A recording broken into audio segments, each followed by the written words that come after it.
যে চেম্বারটা আছে এটার মধ্যে মৌসুমীর ডাক্তার বইব আর ডাক্তারে এখন আইসে না, আমরা অপেক্ষা করতেছি।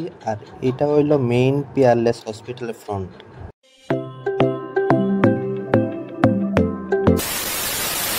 সো গাইস, আমরা যে লজটার মধ্যে থাকি এটার নাম হলো শিব বন্দনালয় লজ। 3rd ফ্লোরের মধ্যে আমরা থাকি। আর লজটার ঠিক উল্টো সাইডেই হইলো বাইপাস এরিয়া। আর এই বাইপাসের উপর দিয়া যাইতেছে মেট্রো রেল। আর এটার উল্টো সাইডেই আমরা লজটা। সো গাইস, ওখানে রুম থেকে বের হইলাম, তো যাইতেছি পিয়ারলেস হসপিটালের মধ্যে। তো পিয়ারলেস হসপিটালের পিছনে যাওয়ার রিজনটা হইলো, আমার যারা আগের ফেসবুক ফলোয়ার্স আছে কিংবা ইউটিউবের ভিতরে যারা আমার পুরান সাবস্ক্রাইবার তারা জানো যে আমরা মানে ইয়ারলি একবার বডি চেক আপ করাই থাকি। তো এইবার মৌসুমি মা আর আমি আইসি পিয়ারলেস হসপিটালের ভিতরে। আর গাইস, কলকাতার অবস্থা প্রচণ্ড গরম। তো আগরতলার মধ্যে তো বৃষ্টি হইতেছে, তো এখানে বৃষ্টিও না। তো সকাল বাজে এখন 10:30। তো ভাবতেছি আজকে যেহেতু ব্রেকফাস্টটাও করছি না, তো একবারে সকালবেলা ভাতটাই খেয়ালে ভাতটা খেয়ে আসা, এরপরে হসপিটালের মধ্যে যাবো। তো আজকে মৌসুমিরও ডাক্তার দেখাবো, আমারও ডাক্তার দেখাবো, এখন মার ডাক্তারও দেখাবো। তো গাইস, আমরা পিয়ারলেস হসপিটালের মধ্যে আসলাম আজকে প্রায় 2 দিন হয়ে গেছে। তো আমি একটা ভাবলাম যে এটা ডেডিকেটেড ভিডিও পিয়ারলেস হসপিটালের উপরে তোমরা সাথে শেয়ার করা দরকার। তো তোমরা পিয়ারলেস হসপিটালের মধ্যে যদি বাই ট্রেনে আয়ো শিয়ালদা স্টেশন থেকে, তো শিয়ালদা স্টেশন থেকে হইলো 12 কিলোমিটার। যদি হাওড়া স্টেশন থেকে আয়ো তাহলে হইলো 21 কিলোমিটার। আর যদি দমদম এয়ারপোর্ট থেকে পিয়ারলেস হসপিটালের মধ্যে আয়ো তাহলে কিলোমিটারটা পড়বো 23 কিলোমিটার সামথিং। তো এই যে দেখতে পারতেছো, এটি হইলো ছোট ছোট লজ। এদিকে ভাড়া দেওয়া হয় ডে ওয়াইজ বেসিক। তো পার ডে এটার মধ্যে রেন্ট হইলো 500 থেকে 600 টাকা করে। একটা ছোট একটা রুম থাকবো, একটা বেড থাকবো, অ্যাটাচ বাথরুম থাকবো। তো সামনেই দেখতে পারতেছো একটা শিব মন্দির আছে। শিব মন্দিরের পাশেও একটা নতুন অ্যাপার্টমেন্ট তৈরি হইতেছে ভাড়া থাকনের লিগা। আর এদিকে মৌসুমি যাইতেছে, আমি যাইতেছি, মা যাইতেছি। তো এদিকে অনেকটি লজ আছে। এদিকে লজের সংখ্যা না করে হইলো 20 থেকে 30টা আছে। আর যারা বাংলাদেশ থেকে আমার ভিডিওটা দেখতেছো তাদের উদ্দেশ্যে আমি কইতাছি, এদিকে মানি এক্সচেঞ্জের অফারও আছে, মানিও তোমরা এক্সচেঞ্জ করতে পারবা। আর এদিকে তোমরা দেখতে পাচ্ছ যে এই পুকুরটা আছে, এই পুকুরটার নাম হলো শান্তি পুকুর পাড়। তো এক্সাক্ট লোকেশনটা এটাই। তো আজকে সকালবেলা ভাত খাইতেছি আলু চোখা, ডিমের মামলেট, কাঁচা পেঁয়াজ, কাঁচা লঙ্কা আর ডাইল দিয়ে সেরা। এটা হইলো পিয়ারলেস হসপিটালের ফ্রন্ট এরিয়া। এটা এখন আন্ডার কনস্ট্রাকশন। আর ডাইন পাশে দেখতে পাচ্ছ এটা হইলো নিউ গড়িয়া রেলওয়ে স্টেশন যাওয়ার রোড। আর বাম সাইডে যে রোডটা গেছে এটা দিয়ে সেটা তোমরা বাইপাস যেতে পারবা। তো আগে যে সময় আসলাম পিয়ারলেস হসপিটালের সামনে অনেকই দোকান আসলো, এটা এখন আন্ডার কনস্ট্রাকশনের লিগা ভাঙা দিছে। তো খুব তাড়াতাড়ি নতুন দোকানপাট আবার হয়ে যাবে গা।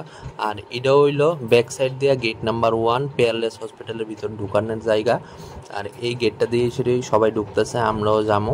আর দেখতেছেন কাজ চলতেছে, যে কারণবশত এদিকে টিন দিয়ে সেটা বাউন্ডারি দিয়ে রাখছে। চলো ভিতরে যাই। হসপিটালের ভিতর ঢোকা মাত্রই সর্বপ্রথম দেখা যাবে বড় একটা নারায়ণ ঠাকুরের মূর্তি। এদিকে আরো অন্যান্য ঠাকুরও আছে, পুরোহিত মশাই পূজা হইতাছে। পাশেই হইলো ফার্মেসি কাউন্টার।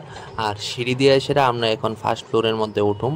উঠা মাত্রই এখানে দেখা যেতেছে পাইপ দিয়ে সেটা মাচা বানায় রাখছে, কারণ কনস্ট্রাকশনের কাজ চলতেছে। আর এদিকে আগে একটা বড় একটা ফাউন্টেন আসতো, দেখতে খুবই সুন্দর লাগতো। আর উপরে উঠতেই এখন দেখা গেল 1st ফ্লোরের মধ্যে হইলো এখানে প্যাথোলজি সেন্টার। সিঁড়ি দিয়ে এখন আবার 2nd ফ্লোরের মধ্যে উঠতেছি। তো 2nd ফ্লোরে উঠা মাত্রই দেখা যেতেছে সামনেই আছে পিয়ারলেস হসপিটালের ডক্টর অগরওয়ালস আই ক্লিনিক। তো এটার পাশেই মৌসুমীর ডাক্তার দেখবো। তোমরা সামনে যে ওয়ার্ডটা দেখতে পারতেছো, এই ওয়ার্ডটার মধ্যেই এখন মৌসুমীর ডাক্তার। ওয়েটিং রুমের ভিতরে আমরা অপেক্ষা করতেছি কোন সময় মৌসুমীর ডাক্তার হবে। আর মৌসুমীর ডাক্তারের নাম হলো ডক্টর তনকা দাশগুপ্ত। ডাক্তার দেখানি কমপ্লিট, হ্যাঁ খুবই নার্ভাস, কারণ অনেকটি ব্লাড টেস্ট দিছে আর সোনোগ্রাফি টেস্টও দিছে, কেলিগা জানি না। এটা হইলো প্যাথোলজি। তো দেখি হ্যাঁ নাম্বারটা কোন সময় আয়ে, ওয়েটিং করতেছি। তো ওখানে রক্ত দিচ্ছে, কেমন লাগতেছে? তো ব্লাড টেস্ট করানো 1 ঘন্টা পর আইলাম এদিকে আলট্রাসোনোগ্রাফি ওয়ার্ডে। এদিকে মৌসুমি বইয়ে সেটা চেতাছে, আমার থেকে এত রক্ত নিছে আর তুমি এদিকে ভিডিও করতেছো। তো দেখি কতক্ষণ অপেক্ষা কর। মৌসুমির সোনোগ্রাফি কমপ্লিট হয়ে গেছে, ঘড়ি কাটায় বাজে এখন 12:30। এখন আমার ডাক্তারের অ্যাপয়েন্টমেন্ট টাইম। তো যামও সেখানে। তো সামনেই আছে ক্যান্টিন, কিছু খায়া লই আগে। আমার ডাক্তারের টাইম হলো 1টার থেকে।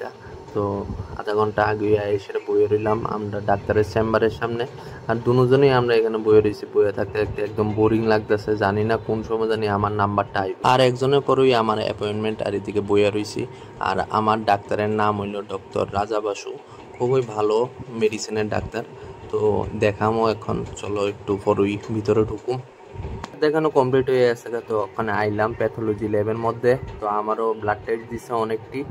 ব্লাড টেস্টের লিগে এখন টাকা তুলতাম যাবো। তো নিচেই আছে পাঞ্জাব ন্যাশনাল ব্যাংকের এটিএম কাউন্টার, চলো নিচে যাই। এটা হইলো আমার ডাক্তারের প্রেসক্রিপশন। তো দেখো কতলা টেস্ট দিছে, টোটাল টেস্টের রেট হইলো 9,800 টাকার রেট, মানে এদিকে টু মাছ হাই প্রাইস। তো অপেক্ষা করণ ছাড়া আর কিছু উপায় নাই, কোন সময় জানি আমার নাম্বার আই। ব্লাড টেস্ট হয়ে গেছে গা আমার। তো এখানে স্লিপটা জমা দিতে হইব আর রিপোর্টটা দিব আগামীকালকে। শরীরটা একদমই গাইস নির্জুর। তো গাইস হসপিটালে কাজ শেষ করে আইলাম দ্য রাইস প্লেট। আমার লজের পাশে একটা ভালো হিন্দু খাওয়ার হোটেল আছে, এখানে আইলাম। এদিকে রেড চারটা দেখতে পারতেছো, খুব ভালো খাবার পাওয়া যায়। তো দুপুরবেলা লাঞ্চটা এখানে সারালামও। আর লোকেশনটা হইলো শান্তিপুকুর বারের ঠিক উল্টো সাইডের গলি দিয়া ঢুকেছিলই এই হোটেলটা তোমরা পাইয়া যাবে গা। খুব রিজনেবল পাইছে, ভালো খাবার পাওয়া যায়। দুপুরবেলার লাঞ্চের মধ্যে হইলো লাল লাল ঝাল ঝাল চিকেন কারি, নিরামিষ সবজি, ডাইল, এদিকে মৌসুমির কাছে আছে।